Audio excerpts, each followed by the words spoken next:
ওরে বেহুলা,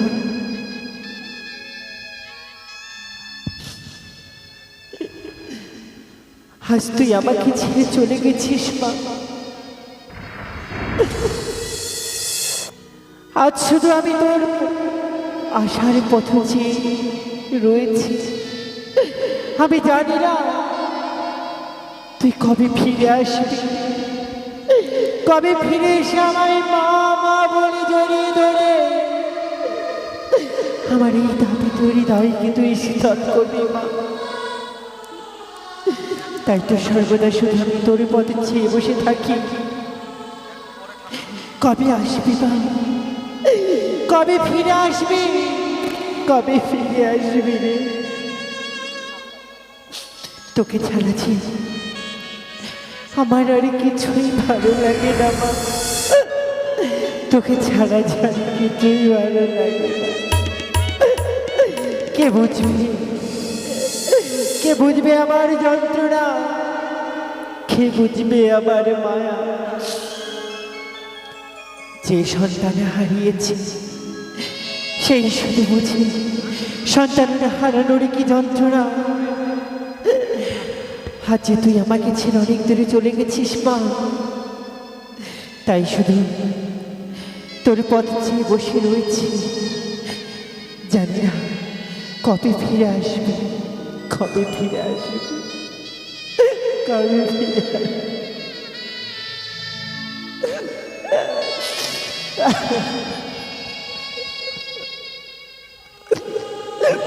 মেনকা, মেনকা, তুমি এসেছ? তুমি এরূপ ভাবে আজকে নয়ন বাড়ি নিক্ষেপ করছো। তুমি সব সময় এরকম ভাবে যদি কাঁদো তাহলে তাহলে আমাদের মা বেহুলার পথ পিছিল হয়ে যাবে গো। আজ দেখতে দেখতে 6 মাস অতিক্রম হয়ে গেছে, কিন্তু আমার বেহুলা তো আমার কাছে ফিরে এলো না। ওগো, আমি যে বেহুলাকে ছাড়া থাকতে পারছি না। না বালিকা মেয়ে মোদের, না বালিকা মেয়ে আজকে মৃত্যুপতি বক্ষে ধারণ করে সে ভেসে গেছে। তাই আজকে যে ফিরে আসবে এটা তো আমি সঠিকভাবে নির্ধারণ করতে পারছি না। তবে আশা রাখো, আশা রাখো, নিশ্চয়ই আমাদের বেহুলা ফিরে আসবে। ফিরে আসবে? হ্যাঁ, শুধু একা নয়, তারা যুগলে ফিরে আসবে।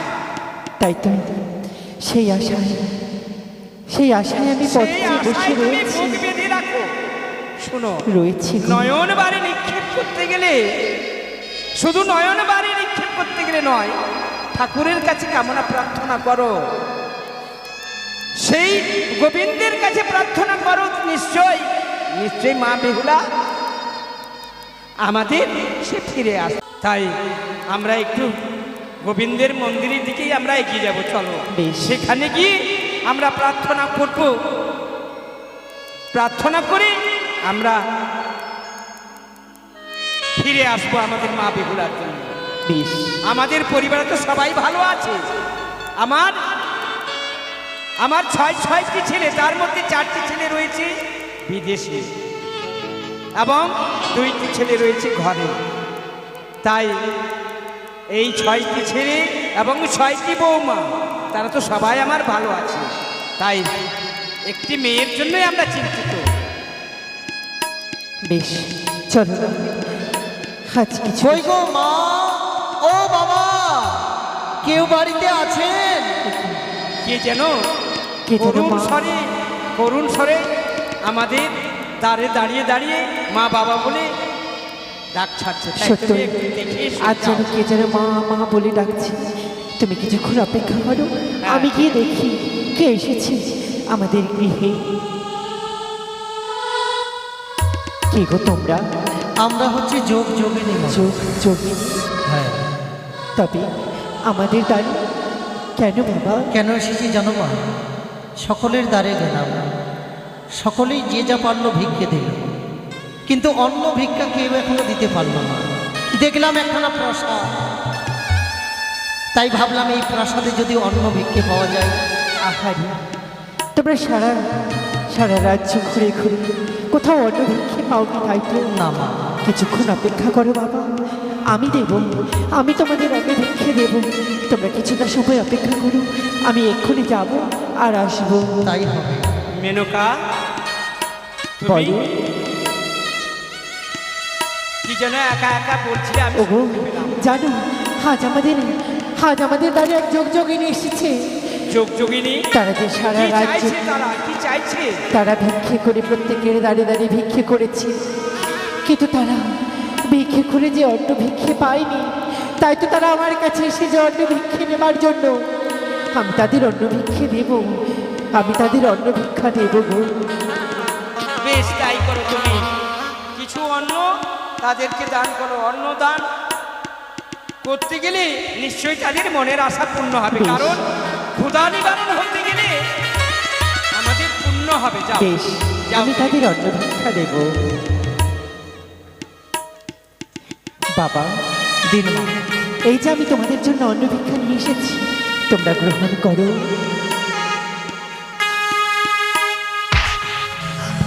কি? মা, এ কি করলে তুমি? ভিক্ষে যদি নাই বাই দেবেন, মেনকা, বলতে পারতেন আমরা বৈভব হয়ে চলে যেতাম। তোমরা এইভাবে বলো না। আজ আমি তোমাদের ভিক্ষে নিতে গিয়েছিলাম, হঠাৎ করে যেন এ আমার কি এই করলে হাত থালা তুমি, কেঁপে হ্যাঁ? উঠেছে, এই তাই তো আমার হাত থেকে এই অন্নের থালা পড়ে গেছে। তোমরা অপেক্ষা করো, আমি পুনরায় তোমাদের অন্ন ভিক্ষে নিয়ে আসবো। তোমরা অপেক্ষা যাও। দাঁড়াও, যে গৃহে ভিক্ষের থালা পড়ে যায় পুনর্বার আমরা সেই গৃহে ভিক্ষে গ্রহণই করি না। এ কি বলছো মা? হ্যাঁ মাগো, বাবা, তুমি আমাকে চিনতে পারলে না বাবা? আমি যে তোমার মেয়ে বেহুলা। এ কি? বেহুলা? মা, বেহুলা!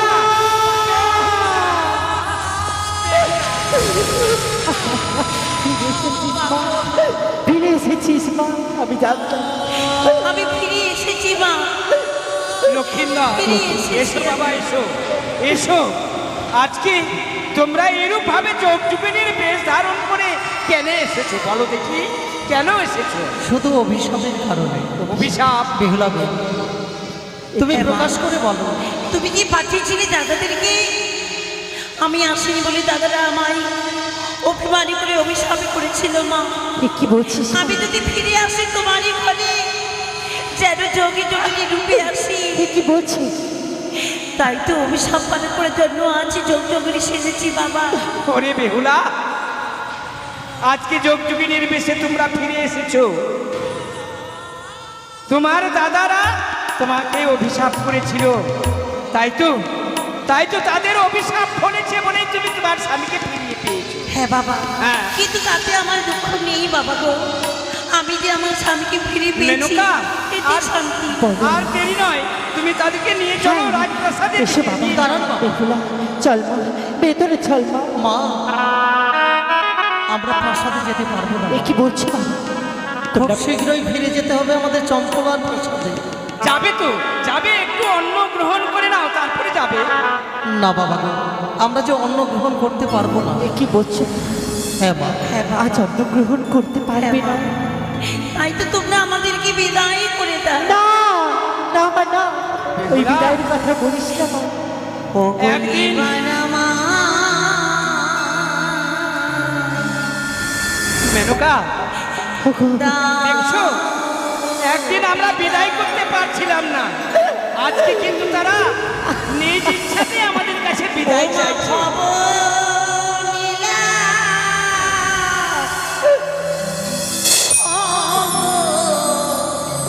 না না, এ কথা বলতে নেই।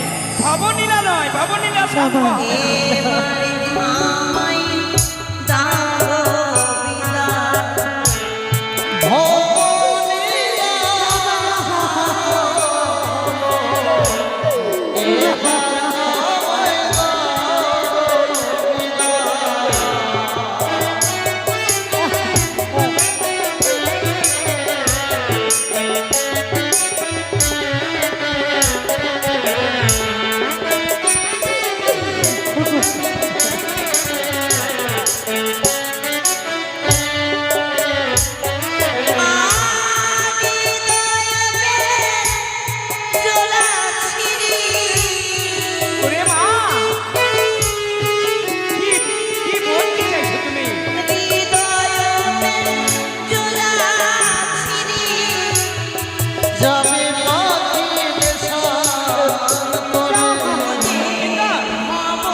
আজকে আমাদের মা বেহুলা তার স্বামীকে নিয়ে ফিরে এসেছে, তার স্বামীকে নিয়ে ফিরে এসেছে।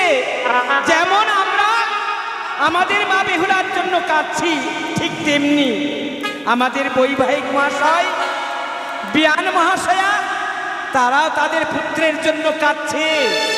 তাই এই বেহুলা লক্ষ্মীর দল তারা ফিরে যখনই যাবে, বৈবাহিক মশাই অনেক মনে শান্তি পাবে। তাই নয়ন বাড়ি নিক্ষেপ করতে নয়, আমাদের মা বেহুলা সুখে থাকবে, এটাই তুমি কামনা করো। কেন কাঁদছো বলো?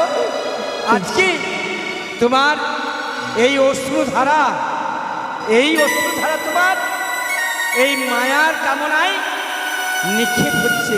তাই চলো চলো আমরা যাব, গিয়ে তাদের জন্য আমরা অপেক্ষা করব, ঠাকুর মন্দিরে প্রার্থনা করব যেন তারা যুগলে চিরসুখে থাকে, এই কামনা করব। চলে এসো।